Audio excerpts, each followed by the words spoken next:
books, well, you could get your hands on them just like Victoria Primary School have. It's the last time we're going to see. So this morning we were joined by authors from the National Listed Trust and the Premier League as they hosted a national reading festival. So we delivered reading stars at Victoria early in the year, and so we thought it was a great opportunity to end the year on such a high note with everything going on, and that's why I picked Victoria to deliver the workshop in. Anyway, so yeah, as you can see here, for mine, I've chosen Marcus Rashford, and I've chosen at a moment when he scored his very first goal for Manchester United, and it's a classic hero pose, if you ask me. Yeah, that's absolutely brilliant. And did you enjoy watching him score goals at the Euros as well?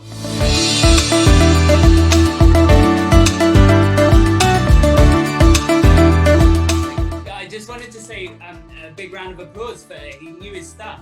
Well done. That was mentioning Claire Fontaine as well. There was a very, very clear journey there throughout the silver and gold.